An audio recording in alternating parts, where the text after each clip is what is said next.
y சமன் 2 சக 2 xi x வர்க்கம் எனும் சார்பின் வரைவு வரைவதற்கு தயாரிக்கப்பட்ட பூரணமற்ற பெருமான அட்டவணை கீழே தரப்பட்டுள்ளது. x சமன் 2 ஆகும்போது y என்ற பெருமானத்தை கணிக்கட்டாம்.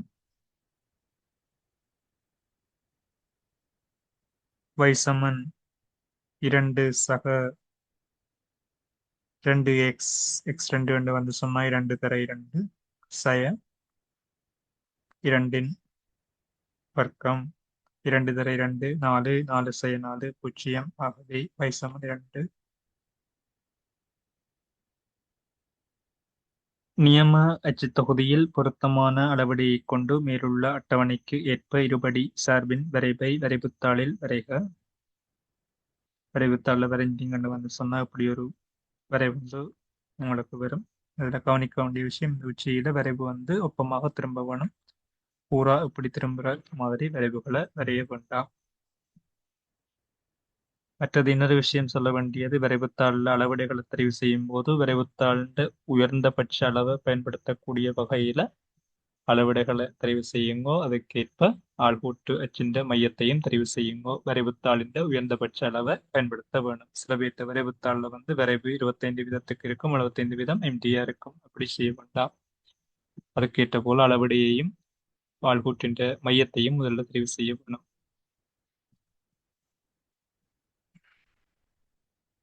இங்க சாதாரணமாக எக்ஸாம்ல தார வரைவுத்தாளில் கிடையாக 18 பட்டியும் நிலைக்குத்தாக 24 பட்டியும் வரும். அநேகமாக இதுல மாறுதல்கள் இருந்தால் மன்னிக்கணும். அநேகமாக இப்ப நாங்கள் கிடையாக -2ல இருந்து 4 வந்து சொன்னா மொத்தம் 6. ஒரு அளவுக்கு 2 பட்டி எடுத்தோம் என்றால் 12 பட்டிகள். 12 பட்டிகள் மிகுதி 6 பட்டிகள். ஆகவே வலது பக்கம் 3 பட்டி, இடது பக்கம் 3 பட்டி விடலாம். அதுல ஒரு பட்டி இந்த அம்புக்குறி போடுறதுக்கு விடுபட்டால் 2 பட்டி, 2 பட்டி இங்கால 5. வையச்சின் வீச்சை பார்த்தோம்னா உயர்ந்தபட்ச பெருமானம் 3, விளைவு பெருமானம் 6. ஆகவே வீச்சு வந்து 9. 9 2 18 பட்டி தேவை. அம்புக்குறி போடுவதற்கு மேலே 1 கீழே 1 20 பட்டி, 4 பட்டி. ஆகவே 4 பட்டி எஞ்சுது. ஆகவே மேல 2 பட்டி கீழே 2 பட்டி விடுங்கோ. அதுக்கேற்றது போல மையத்தை தெரிவு செய்யுங்க. அப்ப வரைவு பார்க்க அழகாக இருக்கும். சரி, முதலாவது 2 சக 2 xi x வர்க்கம் சமன் 0 என்ற மூலங்களை காணட்டாம். இங்க 2 சக 2 xi x வர்க்கம் என்றது நாங்கள் வரைஞ்ச சார்பு y. ஆகவே y சமன் 0. y சமன் 0. பெறப்பட்ட வரைவில் y சமன் 0க்குரிய புள்ளிகளை பார்த்தீங்கள் என்று வந்து சொன்னால் 0.7. வரைவு தாளில் நாங்கள் வரையும் போது திருத்தமாக இப்படி கணிக்க முடியாது. நீங்க சரியா செய்தீங்கள் என்றால் மறை 0.7 நேர் 2.7 2 பெருமானங்கள் வரும். முதலாம் தசமத்தை கண்டீங்கன்னா சரி. ஆகவே பகுதி B-ல முதலாவது கேள்விக்கு விடை x சமன் மறை 0.7 அல்லது நேர் 2.7. இரண்டாவது கேள்வி, சய 6க்கும் சய 1க்கும் இடையில வையிருக்கிற பெருமான இடையில சார்பு குறையும் எக்ஸின் பெருமான வீச்சை காணட்டாம். சய 6க்கும் சய 1க்கும் இடையில வை என்று வந்து சொன்னால் இது y சமன் சய 1 என்ற கோடு, இது y சமன் சய 6 என்ற கோடு. ஆகவே இந்த நிலற்றப்பட்ட பிரதேசத்துல சார்பு இருக்கேக்குள்ள சார்பு வந்து சய 1க்கும் சய 6க்கும் இடையில இருக்குது. அதுல இடது பக்கம் இருக்கிற துண்டை பார்த்தீங்கன்னா சார்பு மேல் நோக்கி போகுது. ஆகவே சார்பு அதிகரிக்குது. வலது பக்கம் இருக்கிற துண்டை பார்த்தீங்கன்னா சார்பு கீழ் நோக்கி வருது. ஆகவே சார்பு குறைவடையுது. கேள்வியில கேட்கப்பட்டது சார்பு குறையிற எக்ஸ் என்ற பெருமான வீச்சு. ஆகவே வலது பக்கம்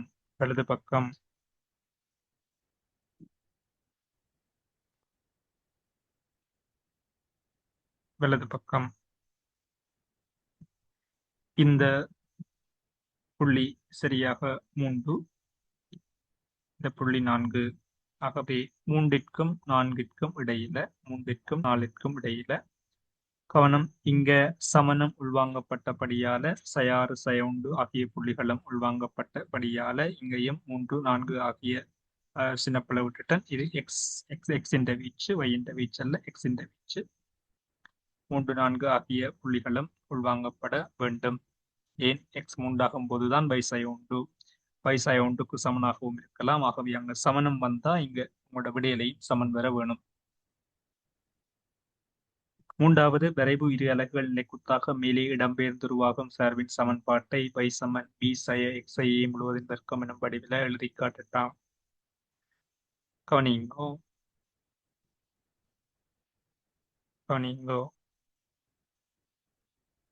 ஒரு பரவளையின் சமன்பாட்டை நாங்கள் y Saman a xi h முழுவதின் வர்க்கம் சக k என்ற வடிவத்தில் எழுத முடியும். இதுல a வந்து நேராக இருந்தால் சார்பு ஒரு அழிவு புள்ளியா கொண்டிருக்கும். a மறையாக இருந்தால் சார்பு ஒரு உயர்வு புள்ளியா கொண்டிருக்கும்.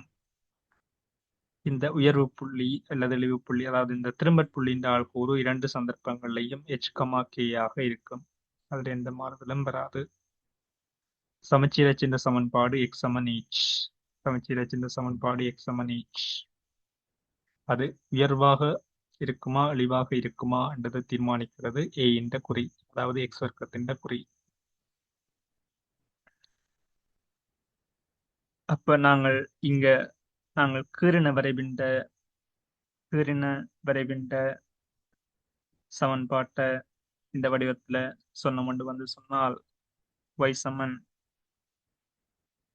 திரும்பற் புள்ளி உங்களுக்கு தெரியும் 1,3 a xi உங்களுக்கு தெரியும் திரும்பற் புள்ளி என்றால் கூறு h, k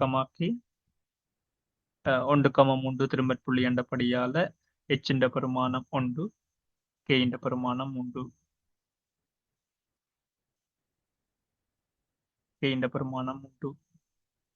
சார்பை பார்த்தீங்கன்னா x வர்க்கத்தின் குணகம் மறை உண்டு. ஆகவே a வந்து மறை உண்டு.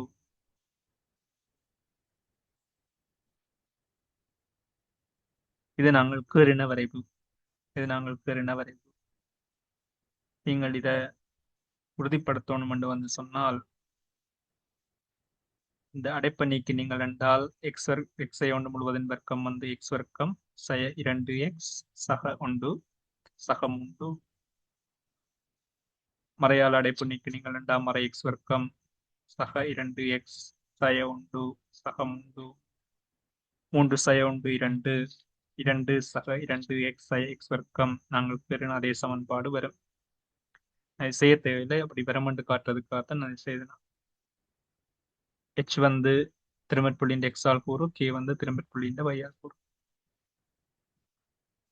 இப்ப இந்த சார்பை நாங்கள் இரு அலகுகள் நிலைக்குத்தாக மேலே இடம்பெயர்த்து, இப்ப 2 அலகுகள் நிலைக்குத்தாக மேலே கொண்டு போனால் எங்களுக்கு கிடைக்கிற வரைபின்ற y ஆல் கூறு வந்து எல்லா புள்ளிகள் y ஆல் கூறுவதை ஒரு புள்ளி எடுத்தீங்களா வரைவில் 2 அலகுகள் மேல கொண்டு போனா அது இந்த வையோட 2 கூட்டுப்பட போகுது. அந்த புள்ளிக்கு மட்டுமல்ல எல்லா புள்ளிக்கும் அதுதான் நடக்கும். ஆகவே நாங்கள் கீறின வரைபோட ஒரு 2 கூட்டுவோம்.